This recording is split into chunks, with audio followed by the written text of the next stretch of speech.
Hello and welcome to the next episode of War Tech Talk, Eastern Circle's podcast on defense and geopolitics.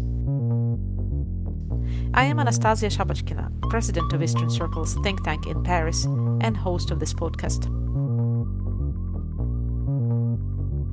Today we will continue our discussion on Turkey in the second part of the interview with Eugenia Garber on the role of the country as a regional and global actor and a possible future of Turkey after Erdogan.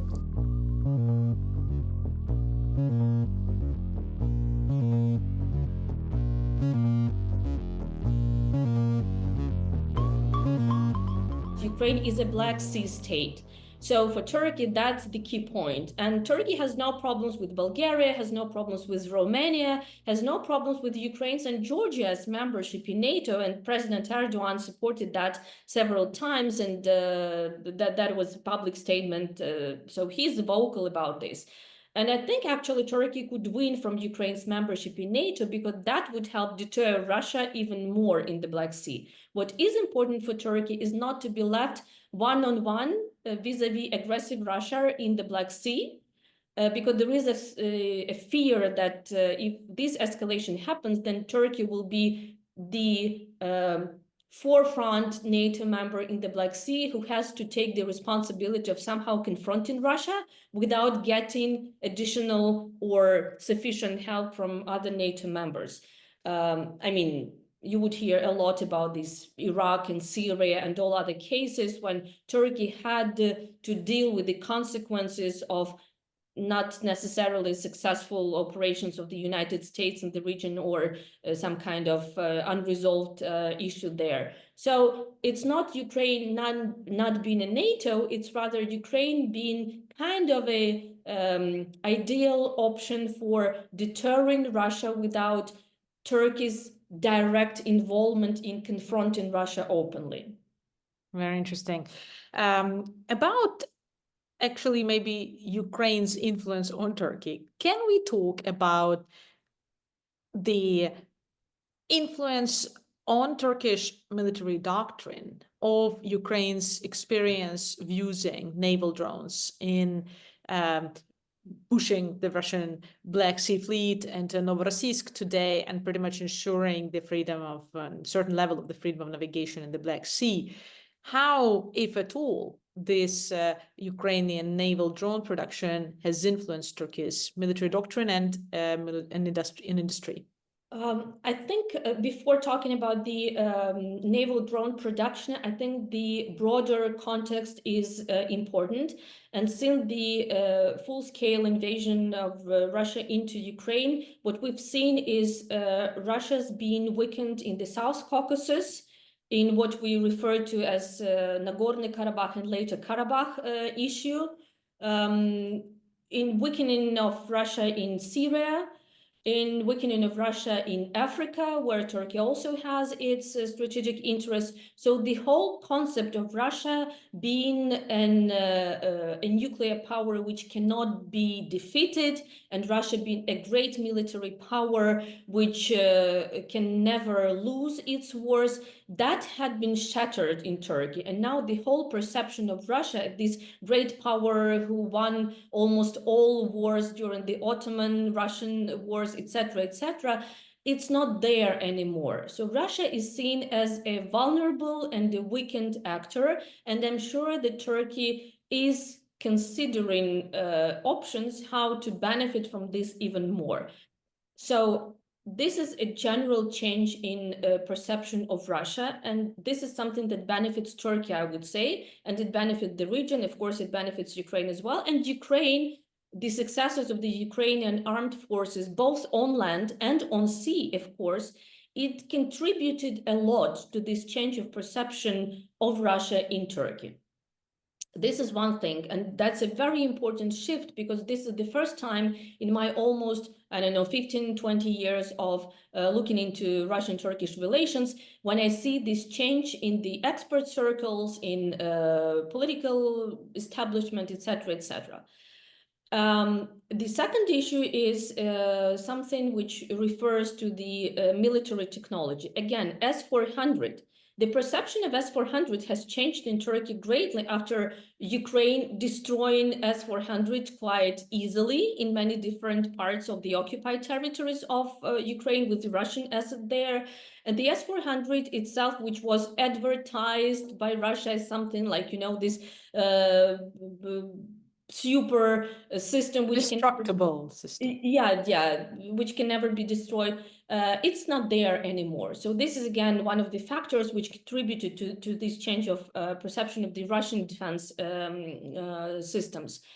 And of course, the new technologies which are very creatively and innovatively used by Ukraine, the drones, different types of drones, the naval drones and everything that Ukraine is producing now, it's of huge interest for Turkey because Turkey itself is a major drone producer. In one of the recent interviews, Turkey's, I think it was Minister of Defense, National Defense, if I'm not mistaken, or one of the top officials mentioned that Turkey is now controlling more than half of the drone market in the world. It's, of course, Bayraktar company, but also, sorry, Baykar company producing Bayraktar drones, but also many other major companies in Turkey which produce different elements for drone systems, for unmanned naval aerial systems, for internal use and also for the export. And Turkey sees drone exports as a major source of revenues for the Turkish budget as well. So it's not only about defense or strategic interests, it's also about economy. And now this defense industry generally is a major contributor to the Turkish economy. So what happens in Ukraine is of huge interest to Turkey, and that's why we now have this vibrant cooperation in defense sphere between the two countries. It's not only joint production of drones in Ukraine, you know, there is now ongoing project of building a factory for joint production and potentially joint export, but also cooperation on best practices, on where are the vulnerable places of the drones that Turkey is producing, because unfortunately, but Ukraine has become a testing area, a lab for all these military technologies, and that's where you have combat experience, that's where you can test and see what's working, what's not working, how the Russian electronic warfare is developing, what are the jamming systems in Russia, etc., etc. So all this, of course, it contributes to these changes and shifts in production, not only in Turkey, but generally worldwide. That's the focus of all producers, not only drone producers, but generally weapons and arms producers worldwide, because this is the largest conflict in Europe after the Second World War. So of course, it has contributed to these changes. It's very good that you have also, starting from Ukraine, touched upon how Turkey has challenged this image of Russian power and Russian domination also in the immediate, you know, post-Soviet kind of space, which brings me to the next question about Turkey's regional expansion and the increase of its influence in the region which Russia has traditionally considered its own sphere of influence and interest. And there, Erdogan looks like the only NATO leader who has claimed military victory over Putin, and not just one.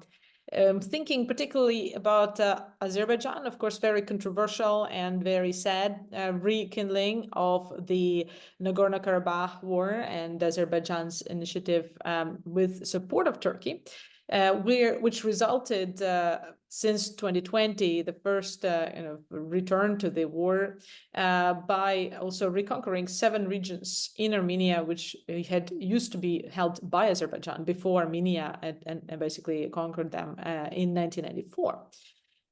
What is interesting there for me is, why did Turkey decide to help Azerbaijan, who without the support of Ankara could not have gone as far as it did? And what foreign policy considerations, historic or regional ambitions are driving this regional alliance? It's not a secret that in Turkish-Azerbaijani relations, the formula of one nation, two states is the one that can characterize this relationship in the best possible way. So with the Susha Declaration, with all the military cooperation there is a consolidation of this defense cooperation as well. And it's not a surprise for anyone following both countries that Turkey has supported Azerbaijan in a very long term, and that's something that we'll see in the future as well.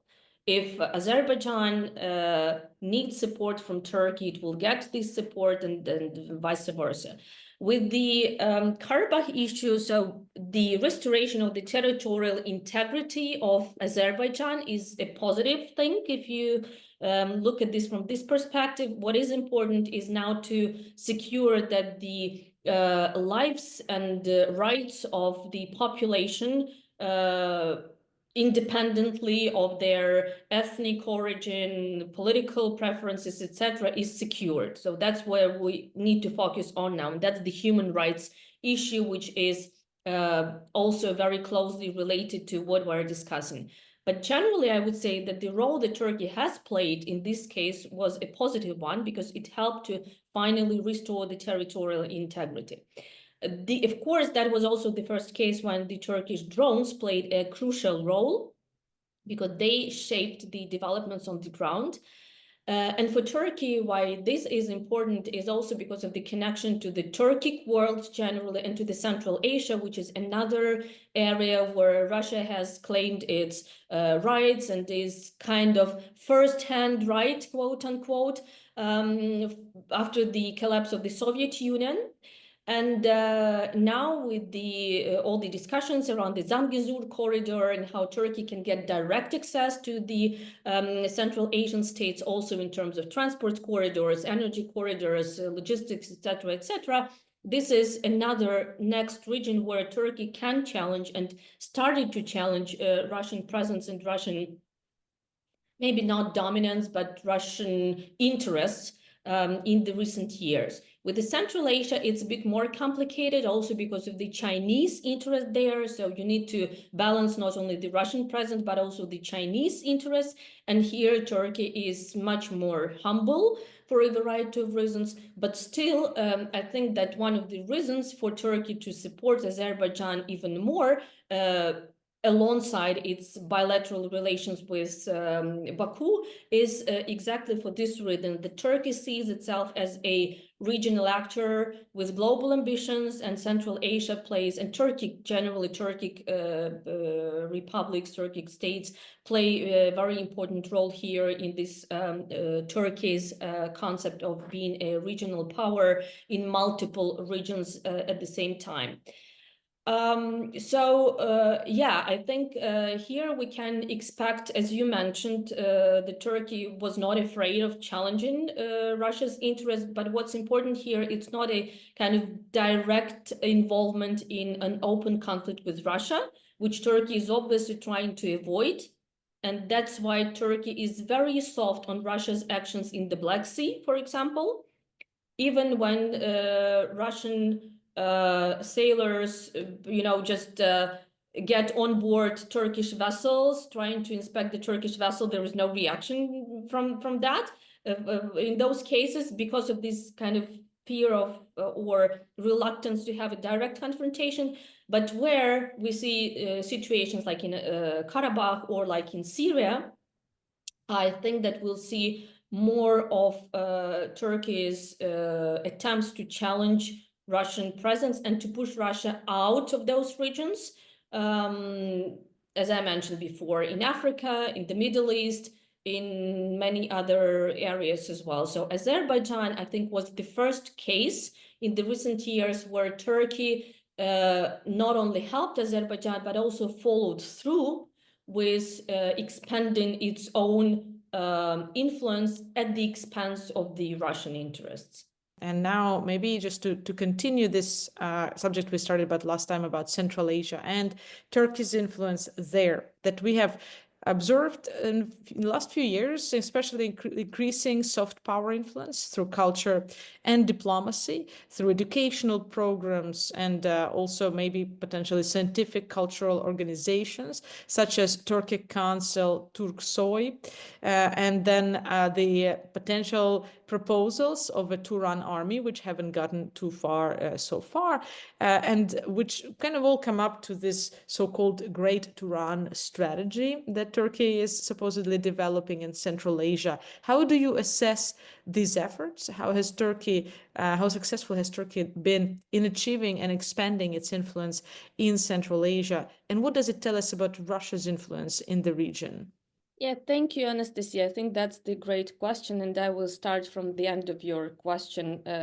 What does it mean for Russia in the region and how it all started? Weakening of Russia first in the Black Sea when Ukraine significantly degraded Russia's naval capabilities. Then, in a way, squeezing Russia out of the South Caucasus after the Karabakh War, and also after shift, I would say, and pivot of Armenia to the west now. Just a couple of days ago, there was an agreement signed between Armenia and the United States on the strategic partnership. And during the same days, also the government officially approved request to consider Armenia's potential membership in the European Union. So with this shift in the South Caucasus, when Armenia tries to put an end to its kind of international isolation in a way, trying to normalize relations with Azerbaijan, with Turkey also, developing relations with the European Union and the United States. This also means a major blow to Russia's influence and Russia's presence in the South Caucasus. Last time, I don't remember if we discussed it, but the Russian base in Gyumri in Armenia, it was meant, and it's been traditionally there, to defend Armenia against Turkey. So there are talks that if there is a normalization of relations first with Azerbaijan and then potentially with Turkey, and we see these diplomatic efforts, this would mean that maybe there would not even be a need for the Russian base in Armenia.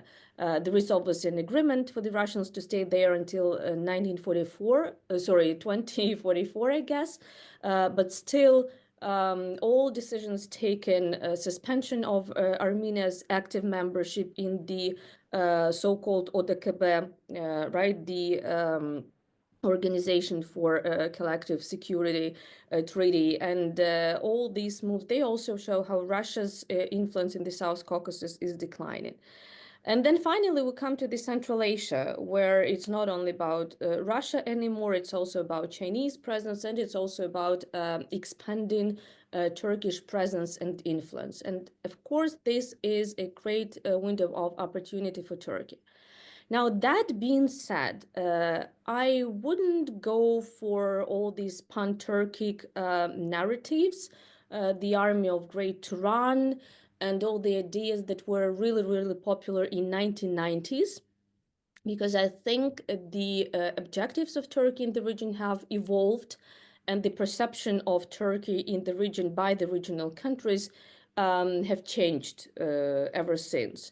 So if in previous times it was very much focused mostly on the soft power, cultural ties, language, education, science, common roots, this legacy of Turkic republics and Turkish-speaking republics, now I would say it's very much, it has shifted to a much more pragmatic economy, energy, infrastructure, defense-based cooperation. So the arguments of a common roots, common Turkic legacy, etc., they are still used, but they are used to promote Turkish economic interests in the region, and that is not only about the soft power. So what I'm trying to say is not that there is no soft power narrative or argument anymore, but all the changes that we've seen, including the rebranding, I would say, of the Turkey Council to the Organization of the Turkic States, which is a much more institutionally developed organization. So it does not necessarily focus only on the language, culture issues, but it's generally organization of the Turkic states.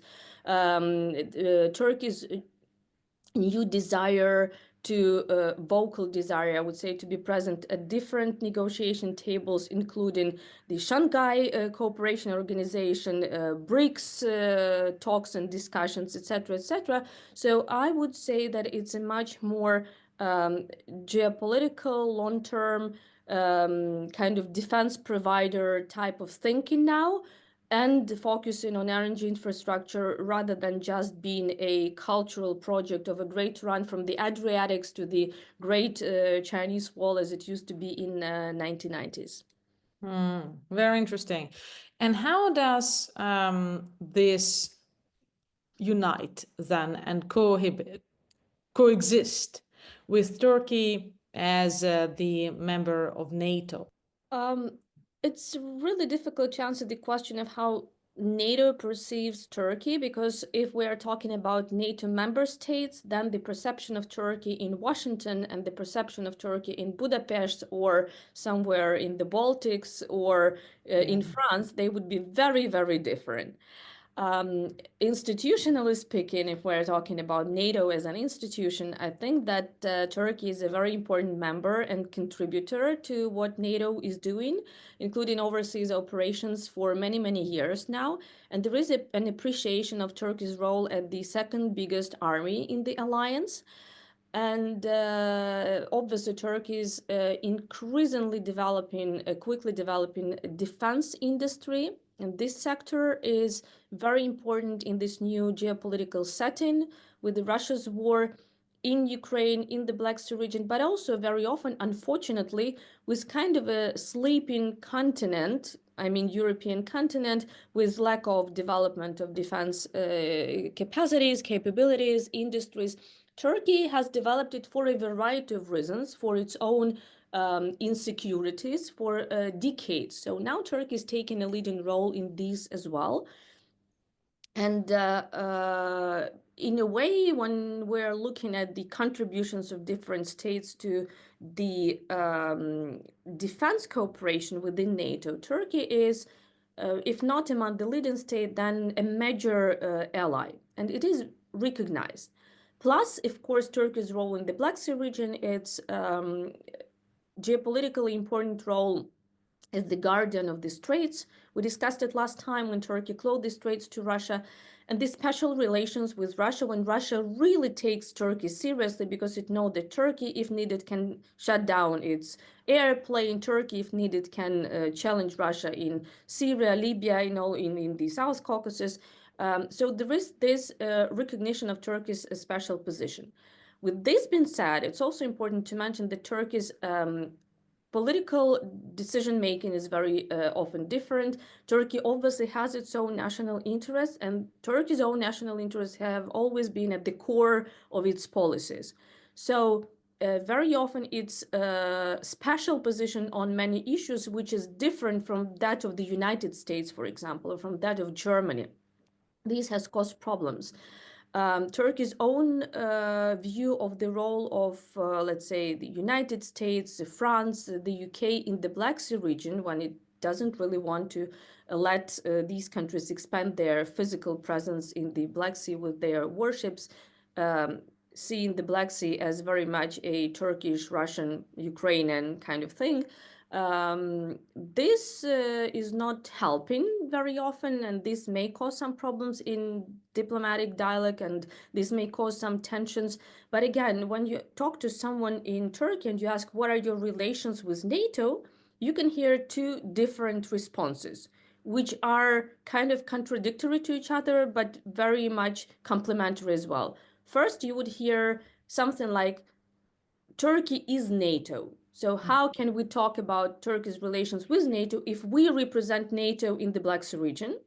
So there is no question of Turkey leaving the alliance, for example, or Turkey having to prove its relevance for the alliance, because Turkey is the member of the alliance since 1952, and it's done a lot of different things to develop, to contribute to the development of the alliance.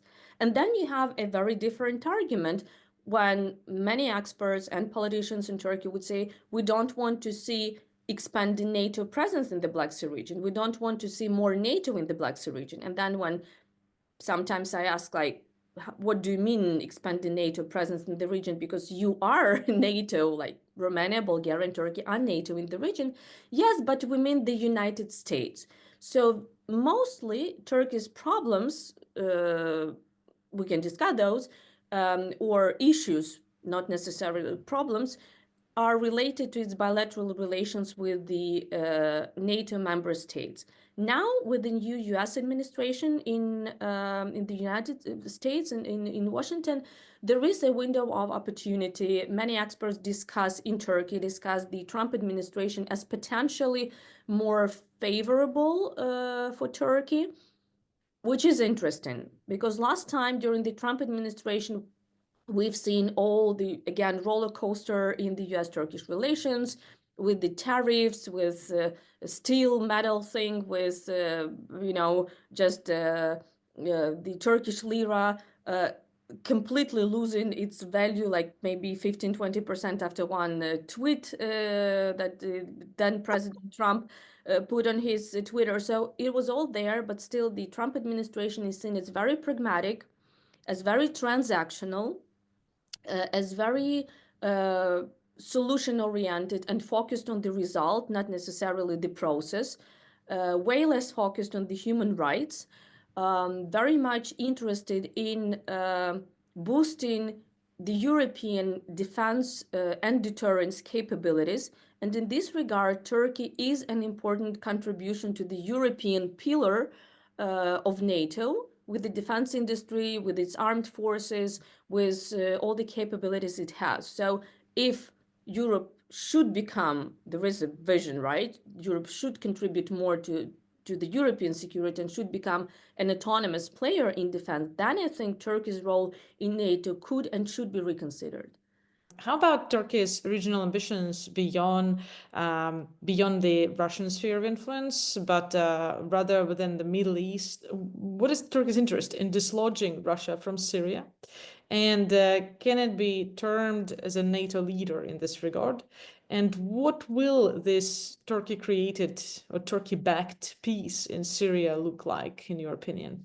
Turkey has quite a long wish list in Syria. Because for a variety of reasons, Syria is also part of Turkey's domestic politics and not only foreign policy or security policy. The most obvious reason is the refugees, Syrian refugees in Turkey, officially around 3 million now, not officially, there are different estimations up to 4 million with Iraqi and Syrian and Afghani refugees all together. And that's a huge problem, social pressures, economy. Turkish economy is not in its best shape right now. So one of the main ideas first, behind Turkey's new desire to establish or re-establish dialogue with the Assad regime in 2023 to negotiate the return of the refugees, at least partially, and then Turkey's active role in the recent developments in Syria is actually to fix this problem, to provide an opportunity for the Syrian refugees to come back to Syria. The question is how many of them would like to come back and what would be the impact for the Turkish economy, because many of them have also started their own businesses, actively working in Turkey, being an important employees force, but still, I mean, anyway, this is a huge problem. So to a large extent, return of the Syrian refugees was a #1 issue. And for this, with the Assad regime, that was not possible. All attempts to negotiate this failed. So the precondition that the Assad regime had for Turkey to withdraw its forces from the territory of Syria were not acceptable for Turkey. So despite Russia's active role, kind of mediation role in between the Assad regime and Turkey, in 2022 to 2023, this didn't work. So that was one of the reasons and one of the strategic interests of Turkey, let's say. The second is a strategic competition with Iran which is a Shi'i state also, and with Russia. Both are rivals and competitors for Turkey, even though there is all this escalation management mechanism here and there, all these doors and windows of opportunities and doors for dialogue open, because Turkish officials like this narratives of inclusive dialogue. We need to talk to everyone with whom we have problems, with whom we have common interests. But despite all this, obviously Russian and Iranian influence in Syria were posing a major challenge to Turkish own interests in the region. And the third most problematic and also most important thing is the Syrian Kurdish groups, namely the PYD and YPG Kurdish fighters, which Turkey sees as a continuation of the PKK terror organization, which poses a threat to Turkish territorial integrity and national security. So to create a zone safe and secure for Turkey along the borders with Turkey had always been one of the main objectives of Turkey in the region. And here the US comes into the whole picture, because the United States have provided a support to these Kurdish groups. And this has been one of the major issues and problems in the bilateral US-Turkish relations for many, many years. And the Biden administration clearly provided support to these groups. So now what Turkey managed to do is first to create this safe zone. And the rhetoric that we hear now, including from the Minister of Foreign Affairs of Turkey, Hakan Fidan, is that there is no way the Kurdish groups, Kurdish fighters in Syria would pose or would have an opportunity to pose a threat to Turkey in the near future, because Turkey is now focusing on solving this problem in the long term, meaning potentially Turkey's active role in the political process, which will start in Syria. And there is also a hope or an expectation in Ankara that with the new administration in DC, the US may be more kind of flexible in not providing a shelter and support, active support to the Kurdish groups in Syria. So these three main reasons or objectives have informed Turkish policies towards Syria and made it take a very active role in the recent events. Now, obviously, economic interest is there as well, including recovery, reconstruction, energy resources. That's all there on the table as well. So I expect Turkey to play a more active role in Syria in the future. And of course, Libya, because now we see how Russia is trying to refocus from Syria to Libya, including transfers of equipment and reportedly personnel to Libya, not by sea, by air, because Russian vessels are now waiting off coast of the Syrian coast in Tartus, not being able to enter the sea port and not being able even to get a permission from the new Syrian authorities. So this clearly shows how Russia is seeing a decline in its presence in Syria. Potentially, Libya could be another regional theater where Turkey could play a more active role and challenge Russia. And of course, generally the African continent is something that Turkey is actively working on to expand its presence economically in terms of defense. Again, starting from the new markets for new and already traditional markets for its defense industry, production drones and other things, to economic presence, to opening new offices of TİKA, of Yunus Emre Institute, of Turkish Airlines, direct flights to Africa. So this shows that Turkish interests are expanding. To your point about Turkey becoming not only a regional player, but also kind of trying to play a global role and influencing these dynamics in different regions of the world. But this also shows how Russia is now losing to Turkey, from the Black Sea to the South Caucasus to Central Asia to the Middle East, and now potentially to Africa. The recent decision of Sudan, for example, who declined and rejected Russia's offer to have a naval base in Sudan, that's something, and that's very telling, because that shows how many countries see now Russia as a less reliable partner and a more toxic partner. This opens new opportunities for such players as Turkey. But Turkey needs support, because Turkey, we discussed it in our first part of conversation, Turkey has a lot of interests related to Russia, and Russia still has significant leverage over Turkish policy. So I would say it's now a time to step up the Western support to Turkey to make sure that whatever vulnerabilities Turkey has vis-a-vis Russia are now mitigated, and Turkey gets support, because Russia is being weakened, including by the Ukrainians. Russia is now not in its best position. So it's time to put more pressure on Russia that would benefit both Turkey, NATO allies, the United States, and potentially Ukraine in this part of the world.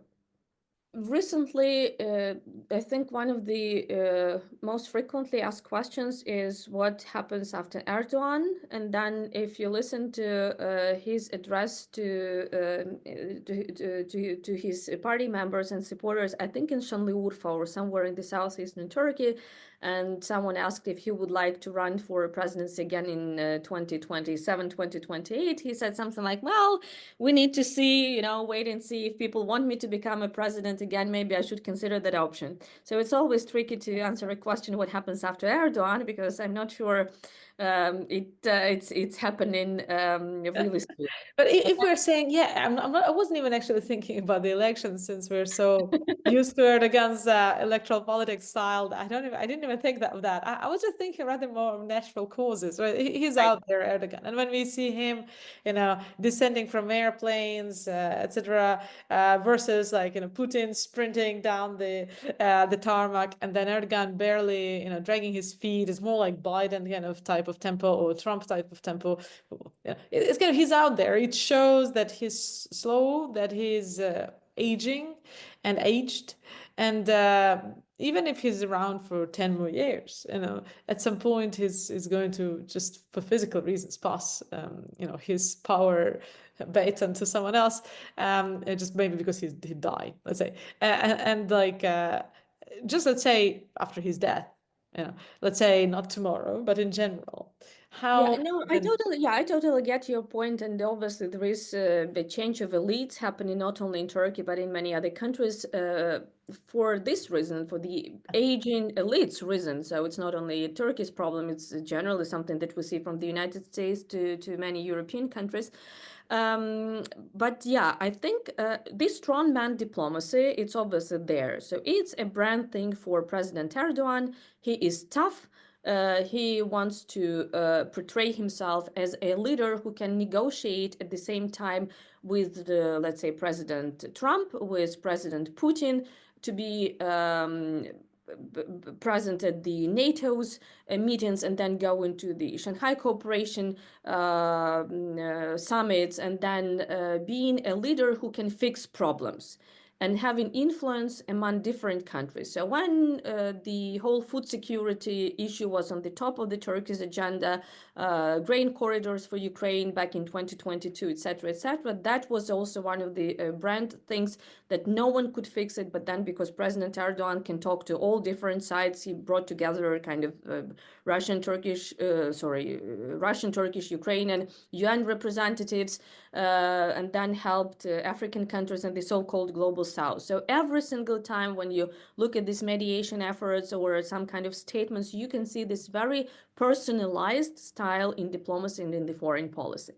On the one hand, sometimes it helps because we really need strong leaders, in a good way, strong leaders who have courage to take some steps, who don't shy away from some really kind of tough statements and decisions. So, kind of this talk about deep concerns and very deep concerns, it's not something Has that, its limits. yeah, very often helps fix the problems when they should be fixed. But on the other hand, um, institutionalized foreign policy and security policy is always a more stable foreign policy and more predictable foreign policy. Accountability, transparency, the role of different centers of power, institutions, from the foreign ministry to all other ministries, it's important, and it's something that helps you have a long-term vision and then being able to implement these decisions and not having U-turns and not trying to switch from one decision to another. So you kind of have more predictable foreign policy. And then, of course, resources matter. Economic resources, defense, everything else. If you are overstretched and if you kind of bite off more than you can chew, it not necessarily has good final conclusions and solutions. And being overextended, overstretched is very often something that can can backfire and have these implications mostly for the domestic politics, including inflation, economic problems, social tensions, but also for how Turkey is being perceived in the region or generally in the West with its partners. So it has both advantages of being a strong leader and disadvantages of whether you actually deliver, or is it only a rhetoric and ambition and you don't necessarily follow through just because there are some objective factors or some geopolitical settings which do not let you do this. So then you need to, don't necessarily burn all the bridges, because you may need to take a step back and then a step forward and then again. And of course, this will cause some criticism.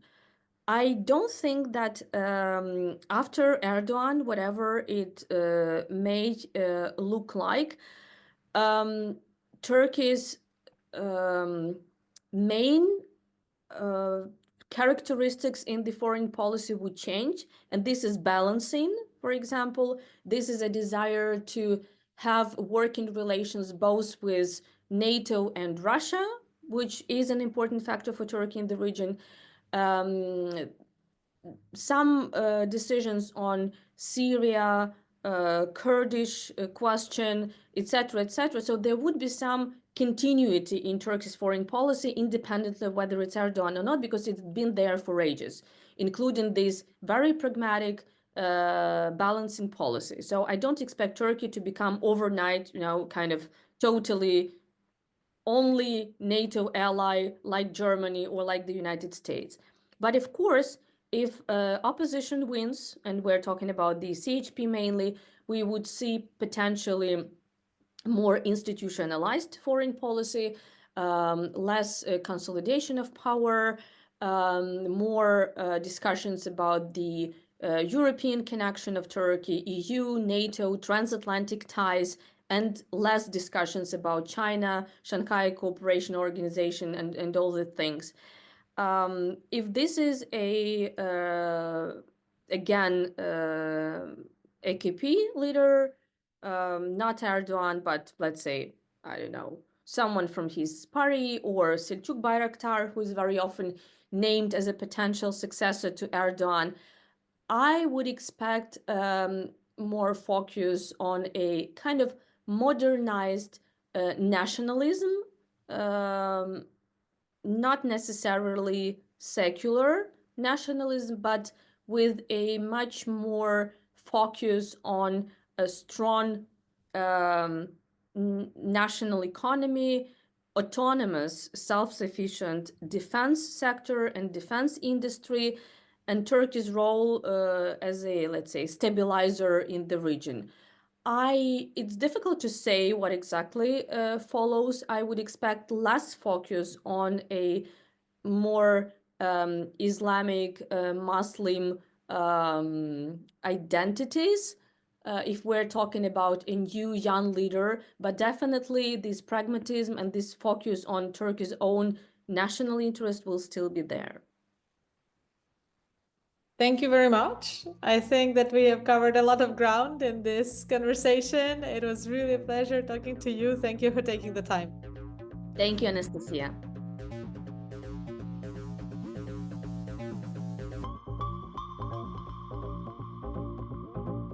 questions for this episode were prepared by Anastasia Shabachkina and Vardan Kostuk. Production by Elisa Galeva.